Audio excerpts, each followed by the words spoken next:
It's been a long while since I've actually seen someone or people getting so hyped up over a poster. Yeah，你睇緊乜？你究竟知唔知道 ？You know what's up？ 帶住最新嘅主導 ，What's going on？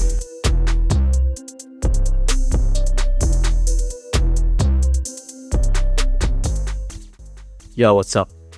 Unless you've been living under a rock, I'm sure you've been catching the news that there has been a bit of a Playboi Carti poster craze over the last few days, right? In New York, in Tokyo, and even in Hong Kong, where I've actually saw as I walked past the other day, there were a bunch of the Playboi Carti Supreme Fall Winter Collection 2025. And it got me thinking, well, it's been a long while since I've actually seen someone or people getting so hyped up over a poster. And as you know, I love posters, right? And ever since I was a kid, posters have been a way of admiring your idol or your rappers or R&B singers and whatnot, right? So to me, that was no different. But what's the craze with this t-shirt? I mean, obviously, for one, it's Supreme, right? And for two, I don't think Carti does a lot of these type of collaborations over time, right? Literally online, on TikTok, you can actually see people in New York ripping posters off the wall. I've created this virtual one, so this makes me feel a little bit happier, you know what I'm saying? For me to see people actually selling them for like $400 and $500 American dollars off eBay or whatever platform, that's fucking nuts. And even in the Hong Kong carousel, I think they were selling it for $400 or $500 Hong Kong dollars a few days ago. Now, for me, ideally, if I can get hold of the actual posters off the printer, I want the actual slick, perfect, nice big version on the wall, right? But the thing is, the poster's not small, it's like an A1 or A0 poster size off the wall. I mean, even if I put it over here, that will actually take up quite a lot of space, and I will have to actually remove some of my posters.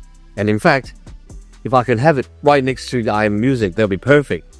But that means I'll have to move NJ and Wu-Tang Clan somewhere else, right? So today I want to actually spend some time to explain or explore a little bit about the craziness of fandom in hip-hop in particular. It really goes back to the whole fandom of chasing your idols or actually admiring your rappers, superstars or whatnot, right? So my first real stardom or fan, that would have been Michael.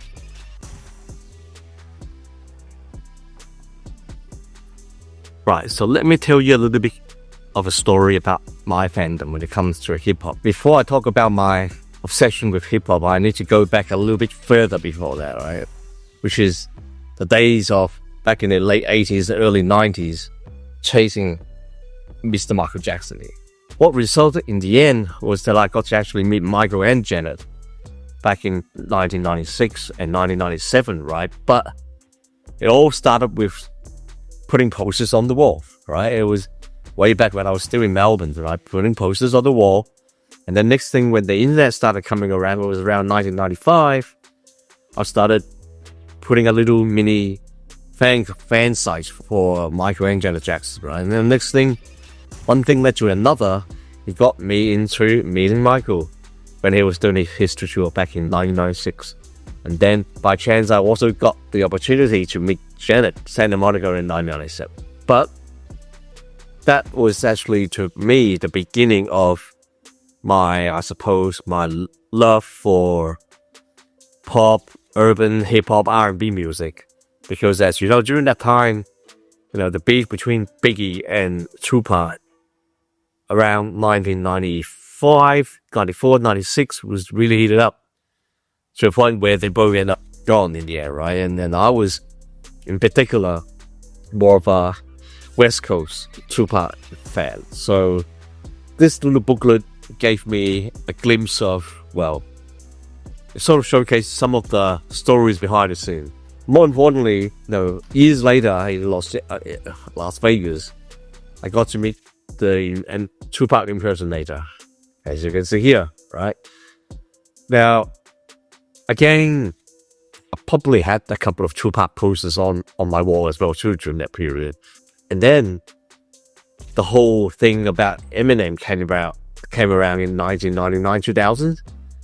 And then with the recent movie documentary of Stans, that really stood out for me because he was going through the same stuff that what Michael was going through as he became more popular, right? You know, where he was going to the mall and then have to run and leave quickly because people were just getting crazy over him, right? And he talked about that in his Stan's documentary movie that's out in Paramount Plus right now, right? Not doing a plug for them, but anyway, the point is, when you reach a certain level of stardom, right, fans' behavior will become, I guess, obsessive or really into a space where you can't explain.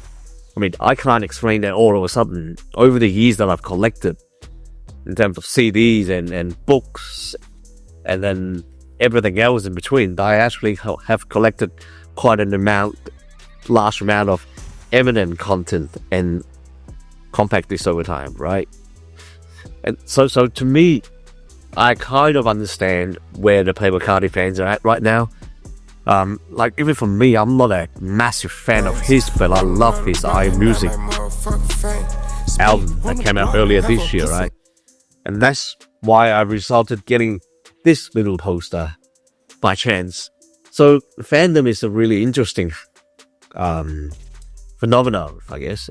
And I think through a good decade or so, and that's what I think we haven't actually heard too many things of these kind of poster ripping kind of scenarios that we're seeing at the moment with the whole Carti craze right now. For the last decade or so, because I think it's because of streaming and also digitizations of music in general, where people are not getting a lot of physical collectibles as much as when I was growing up in the 90s and before that, right? So by chance, with what happened with the Carti poster in the last week, something that is actually slick, clean, I guess iconic as well, especially for the fans, people are going crazy. I can understand that, you know. And recently, you know, given what Eminem did with the Stans movie, which I love, by the way, because of how he talked about his music being impacting and influential. And I'm also hoping that the same thing goes with the Playboi Carti fan as well, right? Because to me, at the end of the day, he's an artist and he's awesome making music for those who love some tunes of his stuff, right? And for me, you know, I'm also you can tell, Wu-Tang fan. Again, with something like this, because of their lifespan of more than 30 years, you end up collecting things through the 2 or 3 decades, and over time it bulks up to be quite a volume of CDs, booklets, now posters, and then I've got that poster over there on the side of my wall as well when they came to Hong Kong Crooklyn back in 2023.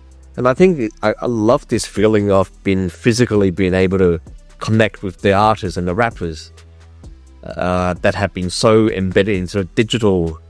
And I think, you know, regardless of whether you're Gen Z or millennial or Gen over all that crap, people would be obsessed with whatever they're into, right? So, and they're willing to go all the ways to get what they want. But for instance, you know, we love hip hop, and we would plan to go all the way to Miami and watch Rolling Loud back in 2019. You know, and then like 2 years ago, we would fly over to Tokyo just to see Quavo and then also Pusha T as well, right? Now I'm looking forward to Travis. Now again, another artist which I'm praised over the last 8 or 9 years, right? And then there's Kendrick, you know, being able to be in Brooklyn and watch his show and also spend the extra little bit of money to get a chance to do meet and greet with him. And of course, it doesn't always have to be a very expensive trip or behavior. I mean, for me, I can't afford to print all these posters in an original cost. Some of them I do. I mean, this, I pay $50 US off the Wu-Tang website to get the actual authentic version of these posters. But then for some of the others, you know, it's just casual going to print it out off the internet. And I love poster art because it tells you something. It tells you at that place in time what was happening.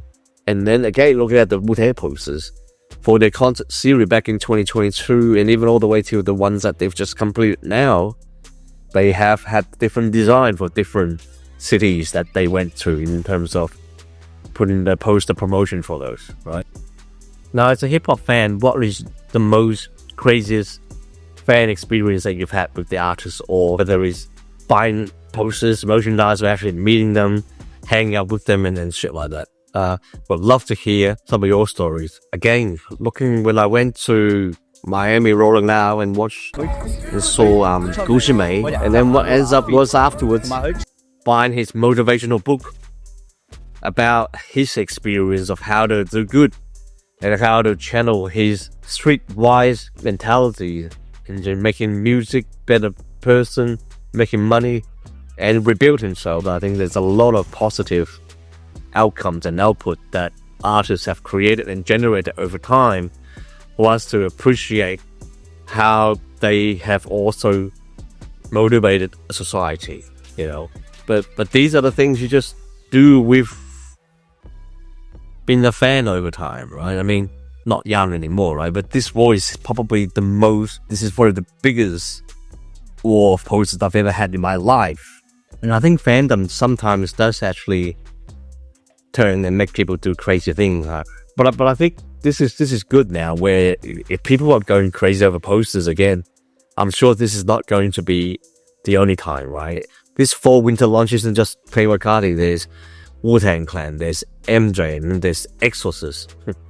Don't know after why they did the Exorcist, right? But the new series is actually quite eye-catching, or making quite a bit of news lately as well too. So kudos to what Supreme have done.